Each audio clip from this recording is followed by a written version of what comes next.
네, 시간이 되었습니다. 네, 우리 다 같이 경건함과 진실된 마음으로 성령과 진리로 하나님 앞에 예배드릴 수 있도록 해주시면 감사하겠습니다.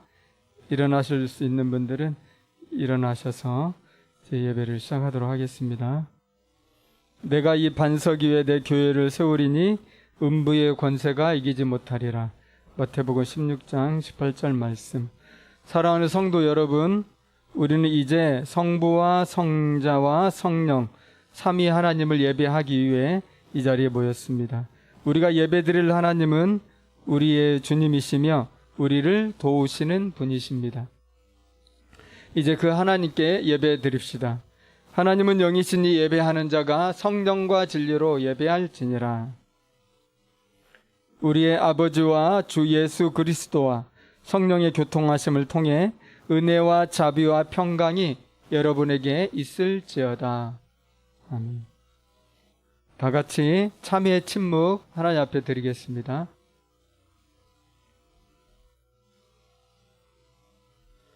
또 옛사람에게 말한 바 헛맹세를 하지 말고 내 맹세한 것을 주께 지키라 하였다는 것을 너희가 들었으나 나는 너희에게 이르노니 도무지 맹세하지 말지니 하늘로도 하지 말라 이는 하나님의 보좌임이요 땅으로도 하지 말라 이는 하나님의 발등상임이요 예루살렘으로도 하지 말라 이는 큰 임금의 성임이요 내 머리로도 하지 말라 이는 내가 한 터럭도 희고 검게 할 수 없음이라.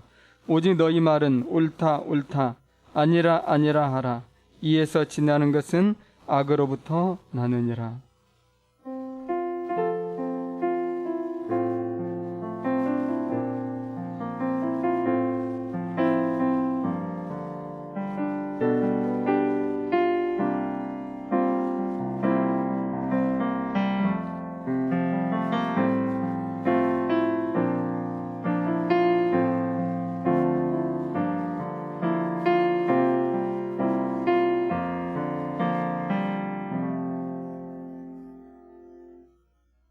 네, 우리 찬송가 예배 찬송 29장 부르겠습니다.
자리에 앉아주시기 바랍니다. 우리 김수환 집사님께서 대표기도 해주시겠습니다.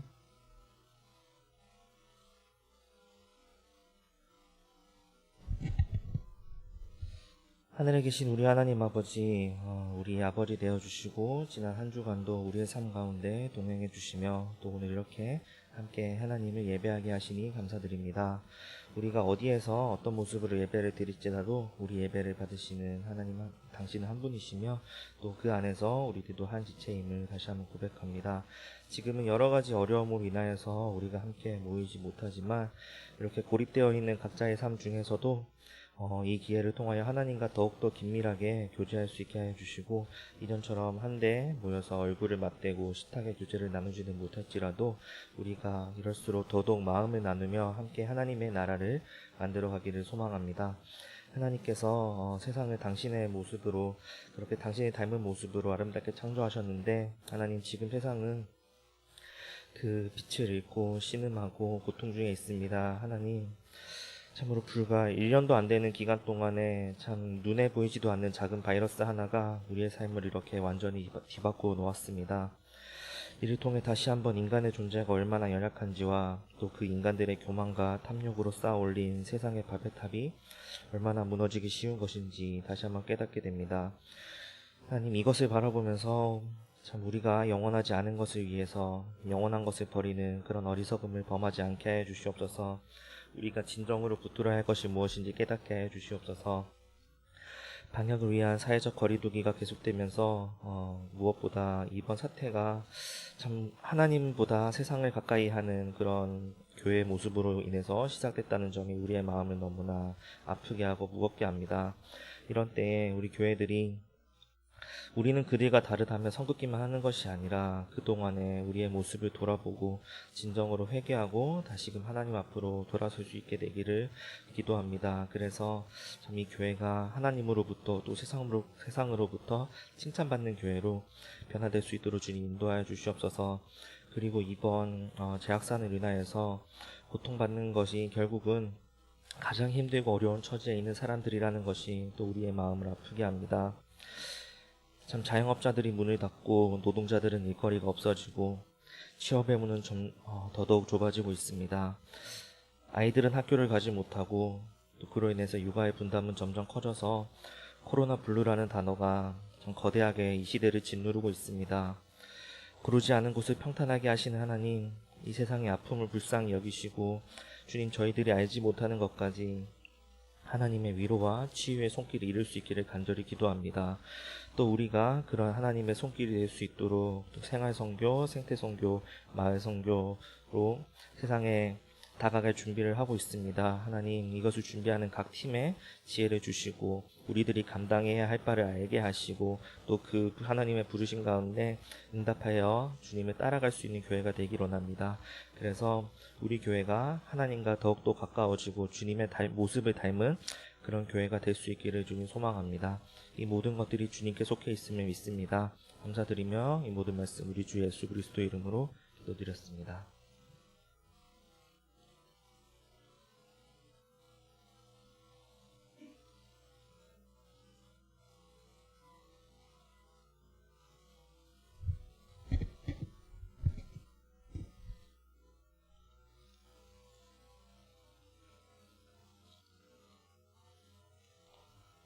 네, 오늘 우리 같이 볼 하나님의 말씀은 마태복음 7장 7절에서 12절입니다. 저와 여러분들이 한 절씩 교독하겠습니다. 우리 화면에 등장하지 않는 분들은 등장해 주시기 바랍니다. 얼굴을 보고 제가 설교를 하는 게 좋을 것 같아서요. 7장 7절에서 12절까지 한 절씩 교독하겠습니다. 구하라 그리하면 너희에게 주실 것이요 찾으라 그리하면 찾아낼 것이요 문을 두드리라 그리하면 너희에게 열릴 것이니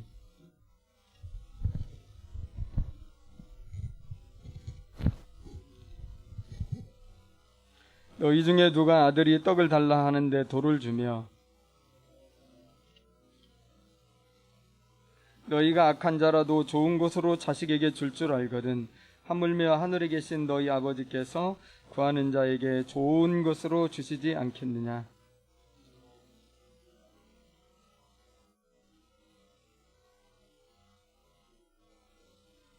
아멘. 네. 먼저 코로나19로 고통당하고 있는 우리 이웃들과 또 지구촌 이웃들에게 주님의 위로와 또 주님의 치유와 회복의 역사가 있기를 진심으로 바랍니다. 네. 오늘은 이제 구체적으로 우리 교회가 어떻게 하나님 나라의 총체적 선교를 할지 이제 3가지 미션으로 해서 이제 발표하는 시간을 갖는 그런 날입니다. 지난 8월 한 달 동안 여름 수련회 대신에 특별 예배를 계속해서 드렸고 또 훌륭한 강사님들 초청해서 강의를 듣고 또 우리가 3가지 미션으로 3M인데 생마태 이렇게 기억하면 좋을 것 같아요. 생활선교, 마을선교, 생태선교 이 생마태로 나누어서 이제 자원을 하고 또 팀장을 세우고 또 프로젝트를 연구 개발해서 이제 오늘 발표하는 역사적인 날입니다.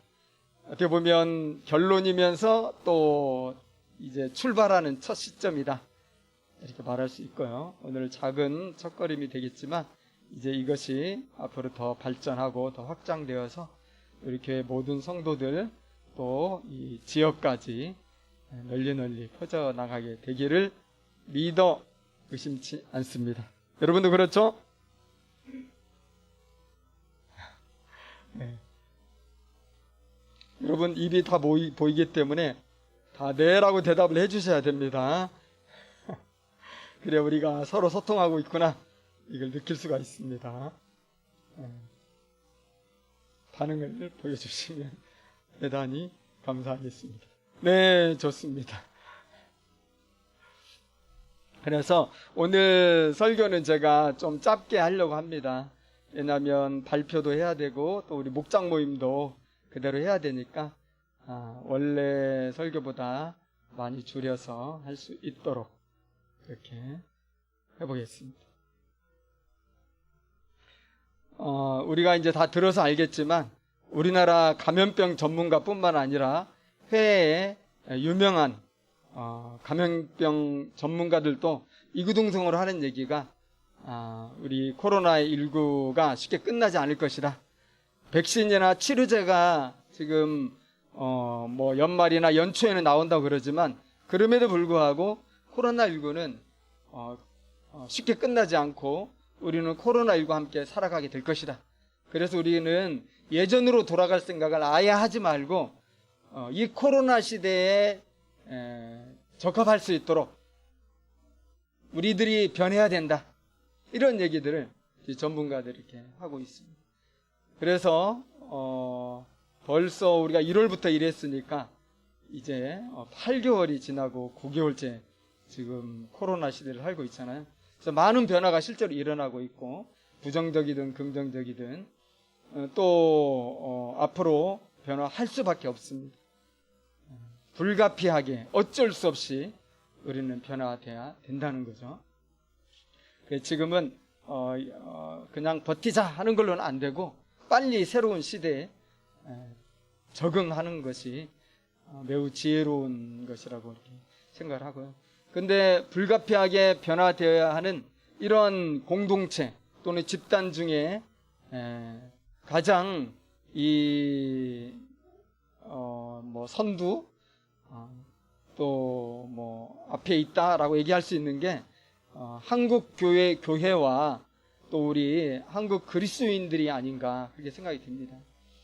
뭐 일전에도 언급했지만 코로나19를 이렇게 지나면서 한국교회 민낯이 이렇게 드러나게 되고 그러면서 한국교회와 성도들은 지금 변하지 않으면 안 되는 어쩔 수 없는 불가피한 상황에 우리가 있게 되었다는 거죠. 지난번에도 언급했지만 이 목회 데이터 연구소에서 발표했던 걸 다시 한번 언급하면 간단히 코로나19 이후 개신교 이미지를 이야기했잖아요. 이거 아닙니다. 네, 우리 조금 이따 다시 공유해 주세요. 지금 지난번 했던 걸 지금 제가 말씀드리는데요. 불교 신자는 40.9%가 온화하다, 32%는 절제, 27.6%는 따뜻한, 이런 이미지가 딱 떠오른다고 그랬어요. 좋죠. 천주교 신자는 34.1%가 온화하다, 29.7%가 따뜻하다, 23%는 윤리적이다. 천주교 하면은 이런 게 떠오르는 거예요. 되게 긍정적이고 좋잖아요. 그런데 개신교는 안 그렇다는 거죠. 32.2%가 거리를 두고 싶다, 30.3%가 이중적이다, 한마디로 위선되다는 거죠. 29.1%는 사기꾼 같다. 코로나19 이후에 개신교 이미지가 완전히 곤두박질 치고 있다. 이 사실을 지난번에 말씀드렸습니다. 그런데 최근에 조금 더 우리에게 리얼하게 와닿는 이러한 설문조사가 있어서 그것을 여러분에게 소개해 드리려고 그러는데요. 이 설문은 외부에서 조사한 게 아니라 우리 대한예수교 장로회 합동 측에서 조사를 한 거예요. 무슨 의미로 했냐면 코로나19 시대 한국교회 신생태계 조성 및 미래 전략 수립을 위한 설문조사라는 이름으로 이 조사를 했어요. 일반 국민들 대상으로. 조금 더 주제를 좁히면 코로나19의 종교생활, 종교 영향 및 일반 국민의 기독교 인식 조사예요. 그래서 일반 국민들이 기독교에 대해 어떻게 생각하는가 하는 거죠. 저는 이거 보고 진짜 충격을 받았어요. 야, 이렇게 심각할 수가 있나. 아까 목회 데이터 영서도 그렇지만 여기는 이제 우리 합동 교단에서 조사한 거잖아요. 일반 국민들 대상으로. 그랬더니 가장 큰 타격이 있을 것 같은 종교가 어디냐 할 때 카톨릭, 불교는 거의 없어요. 예전이나 코로나19 전이나 코로나19 이후나 카톨릭이나 불교는 큰 차이가 없어요. 그런데 교회는 어떻습니까? 개신교는 세상의 82.1%가 타격을 받을 것이다. 일반 국민들이 이렇게 생각하고 있는 거예요. 너무 여러분 놀랐지 않습니까? 대다수. 그래서 종교별 신뢰도가 나빠지는 건 당연하죠. 종교별 신뢰도가 코로나 이전보다 더 나빠졌다가 개신교가 63%가 넘어요. 카톨릭이나 불교는 한 자릿수입니다. 너무 차이가 나도 너무한 거 아닙니까? 어떻게 이렇게 큰 차이가 날 수 있을지 참 안타깝습니다. 여러분, 지금 이런 어려운 상황에 우리 한국 교회와 한국 성도들이 놓여 있기 때문에 우리가 변화돼야 되겠죠. 우리가 변화 안 되면 한국 교회 이제 완전히 천길 만길 낭떠러지로 떨어질 수밖에 없는 어려운 상황입니다. 결국 코로나19를 통해서 제가 듣는 하나님의 음성은 너희들이 제대로 된 기독교인이 되라. 진짜 예수님의 제자가 되라. 그리고 이 교회는 진정한 성경에 기록되어 있는 그 초대교회의 모습으로 그 본질을 회복해야 된다. 이것이 제가 듣고 또 우리 한국교회 성도들이 들어야 될 하나님의 음성이다. 하나님의 뜻이다. 그렇게 생각합니다. 우리가 어디로 가야 될까요? 사실 복잡하지 않거든요. 우리 성도들의 신앙생활이 이제는 생활 속에서 실천이 되어져야 된다는 거예요. 그동안 한국교회 성도들은 교회 안에서만 인정받으면 됐어요. 이제 그게 아니라는 걸 지금 보여주고 있는 거예요. 이제 우리 한국교회 성도들은 어디에서 하나님 나라의 소금과 빛으로 드러나야 되냐면 세상에서 드러나야 된다는 거고요. 또 교회는 지역에서 고립된 어떤 개토 같은 존재가 아니라 지역에, 이 마을에, 도시에 같이 공존하는 이런 공동체로 이 정체성을 회복해야 된다는 거예요. 다시 말해서 교회도 그렇고 성도들도 그렇고 이제는 교회 울타리를 완전히 깨부수고 소금처럼 녹아져 들어가야 돼. 세상 속으로. 그렇게 우리가 변하지 않으면 정말 하나님 나라는 결코 지지 않겠지만 우리 한국 교회와 우리 성도들은 미래가 불을 보듯 뻔합니다. 달라져야 됩니다. 달라져야 될 때 우리가 어떻게 달라져야 되는가 하면은 바로 이제 하나님 나라의 황금률로 우리가 들어가야 된다. 12절입니다. 그러므로 무엇이든지 남에게 대접을 받고자 하는 대로 너희도 남을 대접하라. 이것이 율법이요 선지자니라. 황금률이라는 건 뭡니까? 황금같이 너무나 중요한 계명이다. 황금률이죠. 그리고 하나님 나라의 황금률이라는 건 뭐냐면 하나님 나라를 열어가는 열쇠다 이거예요. 그 키가 바로 황금률인데 그 말씀이 뭐냐면 무엇이든지 남에게 대접을 받고자 하는 대로 너희도 남을 대접하라. 쉽게 말하면 뭐죠? 남이 너에게 해주기를 원하는 게 있으면 네가 그것을 먼저 하라는 거예요. 우리 다 남이 나에게 친절히 해주면 좋잖아요. 남이 나를 따뜻하게 대해주면 좋잖아요. 내가 나쁜 짓하고 또는 내가 오해해도 나를 배려심 있게 이렇게 정말 대해주면 좋잖아요. 그렇게 먼저 기독교인들이 그렇게 하라는 거예요. 12절에 보면 그러므로 이건 결론이거든요. 그러니까 산상설교가 5장, 6장, 7장에 있는데 이 산상설교에 주님께서 모세 율법을 재해석해가지고 새로운 하나님 나라 율법을 주셨는데 그것의 결론이 5장, 6장 그것의 결론이 바로 12절이라는 거예요. 그러므로 무엇이든지 남에게 대접을 받고자 하는 대로 너희도 남을 대접하라. 이것이 율법이요 선지자니라. 자, 이게 여러분 11절과 이어지는 게 아니에요. 11절과 12절이 여러분 너무 달라가지고 좀 해석이 안 될 때도 있었죠. 갑자기 기도하라 했는데 갑자기 무엇이든지 이렇게 나오니까 이게 해석이 좀 어렵단 말이에요. 근데 우리 양용희 교수님 통해 들었잖아요. 이거와 연결되는 것이 바로 마태복음 5장 17절입니다. 주님께서 이제 팔복을 말씀하시고 하나님 나라의 계명을 말씀하시면서 처음에 하신 말씀이 내가 율법이나 선지자를 폐하러 온 게 아니라 성취하러 오셨단 말을 하셨거든요.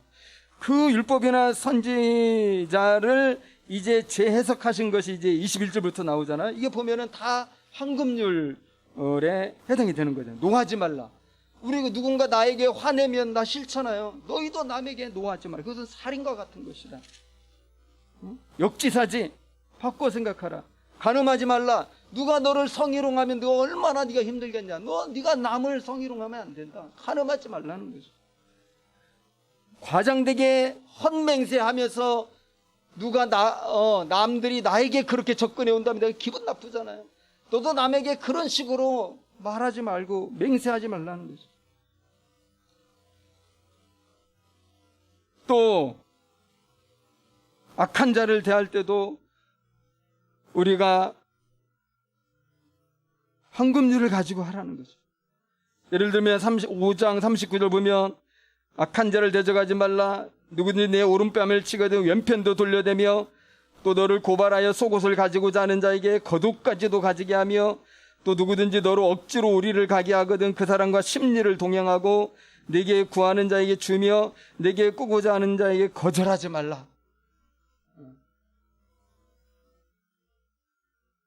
내가 이렇게 꾸고자 할 때 누군가 거절하지 아니하고 내게 기다렸다는 듯이 나에게 꾸어준다면 얼마나 좋겠어요. 감사하겠어요. 내가 너무 급한데. 근데 너희들이 그렇게 먼저 하라는 거죠. 또 이웃을 사랑하고 원수를 미워라 했지만 너희는 그러면 안 된다. 원수를 사랑하고 원수를 기도해줘. 너를 힘들게 하는 사람을 위해 축복해주고 기도해줘라.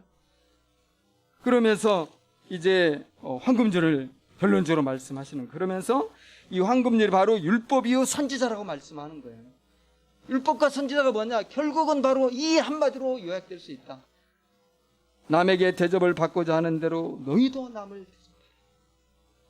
여러분, 이렇게 중요한 계명은요, 하나님의 일반 은총의 섭리에서 다른 종교에서도 나타나는 것을 우리가 알 수가 있어요. 왜냐하면 너무 중요하기 때문에 하나님께서 다른 종교에서도 이런 걸 이제 말할 수 있도록 은혜를 주시는 거죠. 예를 들면요, 유대교에서도 이미 이런 얘기들이 있었어요. 유대교의 유명한 학파가 힐렐 학파와 샴마이 학파인데, 힐렐이라는 랍비의 어떤 제자가 질문했어요. 선생님, 제가 한쪽 다리로 서 있는 동안에 율법과 선지자가 가르친 모든 교훈을 가르쳐 주시면 감사하겠습니다. 한쪽 다리 깨금 발로 서 있는 그 동안에 짧죠. 모든 율법과 선지자를 다 가르쳐 달라니까 이 랍비 힐렐이 뭐라고 했습니까? 한마디 얘기했어요. 이겁니다. 네가 싫어하는 것을 다른 사람에게 하지 말라. 이것이 율법이요 말하는 전부다. 남들이 싫어하는 거, 네가 싫어하는 거 다른 사람에게도 절대 요구하지 말라는. 그런데 이런 황금률이 유교에도 있어요. 놀랍게도 공자의 무덤을 6년이나 지켰던 자공이라는 사람이 이제 생전에 자기 스승 그 공자에게 부탁합니다. 자신이 평생 가슴에 묻고 살아가야 할 가르침을 달라고 여쭈었어요. 공자가 그때 이렇게 말했어요. 한문으로 기소불욕 물시어인. 좀 어렵지만은 해석하면 이겁니다. 네가 원하지 않는 것은 남에게도 하지 말라. 유대교의 황금률과 비슷하죠. 그런데 예수님이 말씀하시는 황금률과는 좀 차이가 있죠. 유대교와 유교에서 얘기한 건 좀 소극적이에요. 하지 말라. 남이 싫어하면 너도 하지 마. 이런 건데 예수님은 네가 대접을 받고자 하길 바라는 것이 있으면 네가 먼저 대접을 해줘라. 굉장히 적극적이죠. 이것이 예수님은 모든 율법을 한마디로 정리하면 내가 너에게 주는 하나님 나라의 율법은 바로 이것이다. 그래서 이 12절이 산상수훈 마태복음 5장, 6장, 7장의 가장 한가운데 결론적으로 등장하는 거죠. 그래서 이제 우리는 이 황금률을 적용하는 삶을 살아요. 어디서 적용해야 됩니까, 여러분? 이 황금률을 우리 집에서 적용해야 돼요. 우리 엄마 아빠가 나에게 잘해주기를 바라는 것처럼 네가 엄마 아빠에게 잘해줘. 우리 엄마 아빠들은 아이들이 엄마 아빠를 정말 존중하고 공경하기를 바라는데, 그렇다면 네가 먼저 자녀들을 존중하라. 그죠? 또 직장에서도 직장 상사가 나에게 잘해주기를 바란다면 네가 먼저 직장 상사를 이렇게 잘해줘라. 나를 인정하고 칭찬하고 잘했다고 이렇게 해주기를 직장 상사가 우리 다 원하죠. 그럼 내가 직장 상사에 대해서 그렇게 존경을 하라는 거죠. 또 동료 직장인, 또 후배 직장인들에게 이런 황금률을 가지고 네가 대하라는 거죠. 또 우리가 만나는 모든 이들에게 이런 자세를 가지라는 거죠. 또 교회도 마찬가지입니다. 이 마을 주민들이 우리 교회를 어떻게 여러분 보면 좋겠습니까? 교회를 칭찬하면 좋겠죠. 교회를 좋다고 하면 좋겠죠. 교회가 존중받으면 좋겠잖아요. 그러면 우리 교회도 이 지역의 상가나 이 지역의 이웃들을 사랑하고 칭찬하는 걸 먼저 해야 된다는 거죠. 여러분, 생태 환경도 마찬가지잖아요. 자연 환경이 우리에게 잘해주기를 바라지 말고 우리가 먼저 잘해줘야 된다 이거죠. 자연 환경으로 인해서 우리가 복받기를 바라면 우리가 먼저 자연 환경을 존중하고 동식물과 이 생태 이 환경을 우리가 잘 보존하고 그들을 잘 대접을 해야 된다. 결국은 생마태가 되는 거죠. 생활 속에서, 마을 속에서, 생태 환경 속에서 우리가 황금률을 적용해 나가는 거예요. 여러분, 아무리 3M이 우리 교회의 사역이라고 하지만 이것에 이 황금률이 빠지면 우리가 흔히 말하는 안고 없는 찐빵이 되는 거예요. 그냥 일이 되고 하나의 그냥 프로그램이 되는 거지 의미가 없어요. 우리는 정말 잊지 말아야 할 것이 황금률이에요. 황금률. 생활 선교에 키 되는 말씀은 황금률. 마을 선교에 키 되는 말씀이 황금률. 생태 선교에 키 되는 말씀이 황금률. 무엇이든지 남에게 대접을 받고자 하는 대로 너희도 남을 대접하라.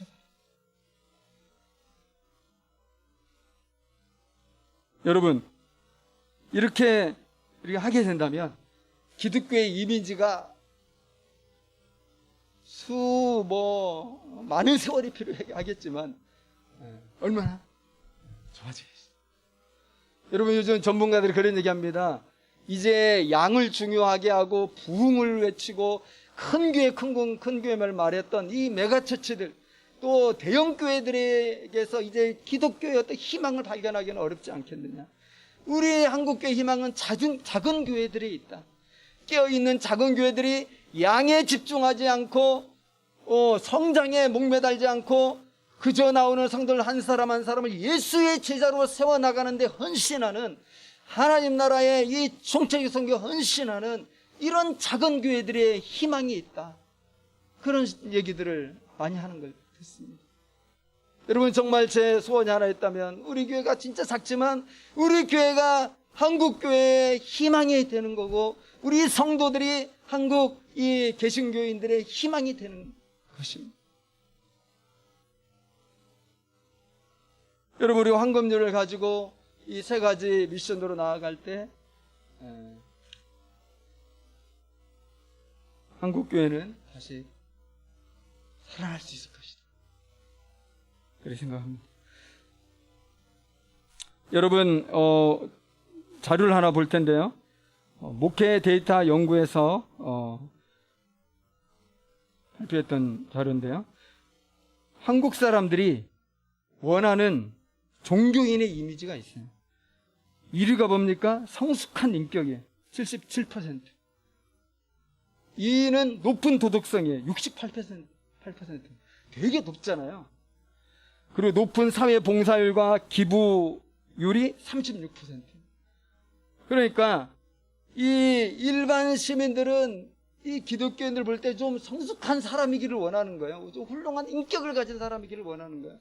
그런데 이것은 일반 사람들만 원하는 게 아니라 사실은 우리 기독교인들의 목표가 뭡니까? 예수의 형상을 담는 거잖아요.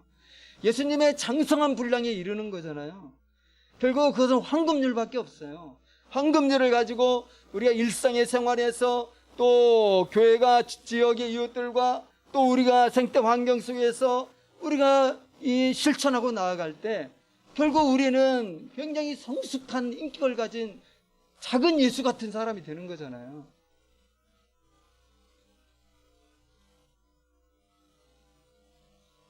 하나님 나라의 이 황금률, 그동안은 한국교회는 한국 성도들이 말로만 해왔고요. 또는 이 산상수훈은 우리가 오늘날 생활 속에 실천할 수는 없는 명령이다. 이건 천국에서는 가능한 얘기지 하면서 좀 멀리 했거든요. 근데 이제 아니에요. 황금률, 살아내야 할 하나님의 절대적인 계명의 말씀 순종해야 돼요. 그래서 여러분, 마태복음 5장, 6장, 7장 마지막 이 예수님의 이야기 나오잖아요. 이 큰 태풍이 불어오고 막 큰 비바람이 몰아칠 때 어떤 집은 무너지지만 어떤 집은 무너지지 않는다고 그랬잖아요. 비바람이 몰아칠 때 반석 위에 세워진 집은 절대 무너지지 않는데, 그것이 뭐냐? 하나님 나라의 이 황금률을 실천하는 사람은 절대로 무너지지 않는다. 그 교회는 절대로 무너지지 않는다. 하나님의 무서운 심판이 올 때에 언제나 견딜 수 있고 승리할 수 있다.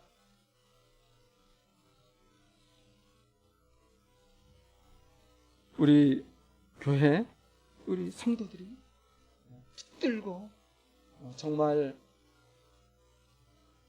가야 될 말씀입니다. 사실은 어렵잖아요. 그래서 여러분, 어려워요. 양용 교수님 얘기했지만 여러분의 힘으로 하려고 하지 말라 그랬어요. 어떻게 해야 됩니까? 성령의 능력으로 해야 되고, 성령 충만 받아서 나의 그런 자발적인 뜨거운 마음이 일어남으로써 이걸 해야 되기 때문에 예수님께서는 이 황금률 전에 기도의 말씀을 주신 거예요. 구하라, 찾으라, 두드리라. 악한 자라도 좋은 것 자식에게 줄 줄 알거든 하늘에 계신 너희 아버지께서 하물며 구하는 자에게 좋은 것 주시지 않겠느냐. 여기 구하라, 찾으라, 두드리라는 무엇을 먹을까 마실까 입을까, 이게 그걸 구하라는 게 아니죠. 먼저 하나님의 나라와 의를 구하라는 거예요. 그래서 하나님의 은혜를 구하고 말씀에 순종할 수 있는 성령의 능력을 구하라. 기도할 때 우리는 황금률 실천할 수 있는 권능을 얻게 됩니다. 오직 성령이 너희 임하시면 너희가 권능을 받고 예루살렘과 유대와 사마리아 땅끝까지 내 증인이 되리라. 요즘 우리 줌으로 WSP 하는데 많은 성도님들이 참석해서 제가 참 기뻐요. 원래 오프라인으로 할 때는 2-3명이 참석했는데 지금 막 10여 명, 10명이 넘을 때도 있고 2배, 3배 막 참석해서 감사한데 많은 분들이 기도에 동참해야 될 것 같습니다. 기도해야 능력 받고 능력 받아야 우리가 황금줄 실천할 수 있습니다. 세상에서 무시당하는 거, 바보 같다는 소리 들어도 상처 안 받는 그 담대한 믿음이 생기는 거죠. 주님은 다 아십니다. 세상 사람 몰라도 우리 그 믿음으로 황금줄을 실천해 나가는 것입니다. 네, 우리 12절 읽고 마치겠습니다. 마태복음 7장 12절 한 목소리로 같이 한번 읽겠습니다. 시작. 그러므로 무엇이든지 남에게 대접을 받고자 하는 대로 너희도 남을 대접하라. 이것이 율법이요 선지자니라. 우리 함께 짧게 한번 기도하겠습니다.